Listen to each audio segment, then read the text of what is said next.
அனைவருக்கும் எஸ்பி ஸ்லோகாஸின் இனிய வணக்கம்.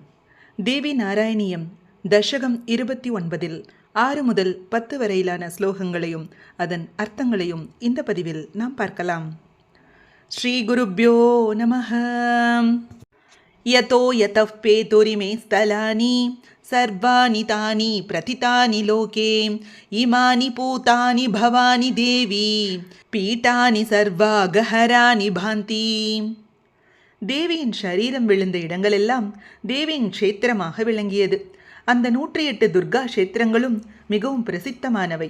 இந்த பீடங்களில் தேவியை பூஜிப்பவர்களுக்கு உலகத்தில் கிடைத்தற்குரிய பொருள் ஏதும் இல்லை. இந்த க்ஷேத்திரங்களில் மாயாபீஜ மந்திரத்தை ஜபிப்பவனுக்கு அம்மந்திரத்தின் சக்தி சித்தியாகும் என்று சொல்லப்படுகிறது. தேவியின் முகம் விழுந்த இடத்திற்கு வாரணாசியில் விஷாலாட்சி என்று பெயர்.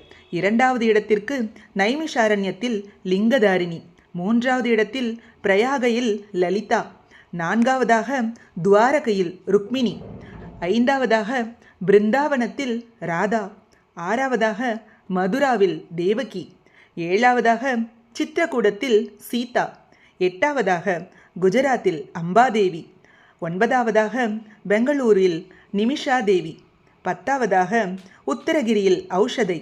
இதுபோல் 108 இடங்களில் பாபங்களை தீர்ப்பதற்காக ஏற்பட்டது. துவமேகமேவாத்வயமத்ர பின்ன நாமானி திருத்வா கலு மந்திரதந்திரைஹி சம்பூஜ்யமானா சரணாகதானாம் புக்திம் ச முக்திம் ச ததாசி மாதஹ.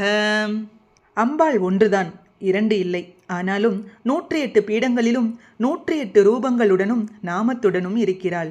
தக்ஷன் சிவனை அவமதித்ததால் அம்பாள் தனக்கு நிகரான சாயா சதியை சிருஷ்டித்து அவள்தான் யாகத்தீயில் குதித்தாள் என்று தேவி பாகவதத்தில் சொல்லப்பட்டிருக்கிறது. பித்ருஹத்தி என்ற பாபம் வரக்கூடாது என்பதற்காக இப்படி செய்தாள். உண்மையான சதி அக்னியில் குதித்திருந்தால் தக்ஷனையும் கொன்று விடுவார்கள் அல்லவா? அப்பொழுது தந்தையை கொன்ற பாவம் வருமல்லவா? அதனால் அப்படி செய்தாள்.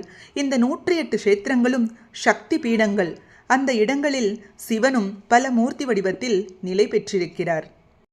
நிர்பின்ன சித்தஸ்ஸ சதி வியோகா சிவஸ்மரம் ஸ்வாம் குஹசின்னிஷன்னஹ சமாதிமக்னோ பவதேஷ லோகஹ சக்திம் வினாஹா விரசோலலஷ்ச.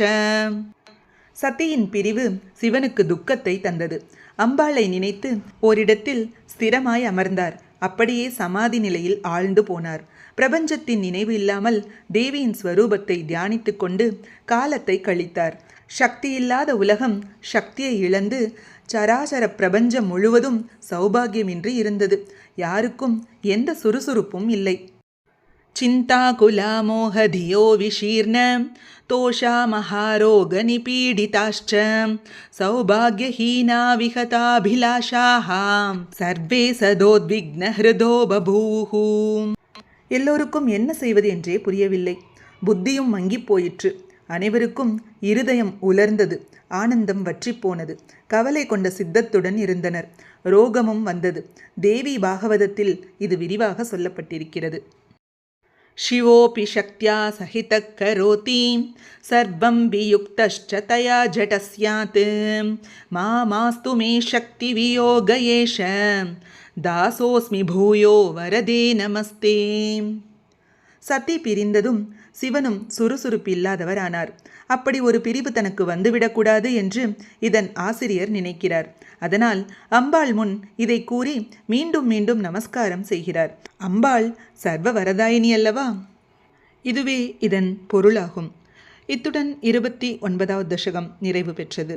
இது போன்ற ஸ்லோகங்களுக்கும் ஆன்மீக விஷயங்களுக்கும் மறக்காம நம்ம சேனலை சப்ஸ்கிரைப் பண்ணிக்கோங்க. நல்லதே நடக்கட்டும், நன்மையே பிறக்கட்டும். நன்றி, வணக்கம்.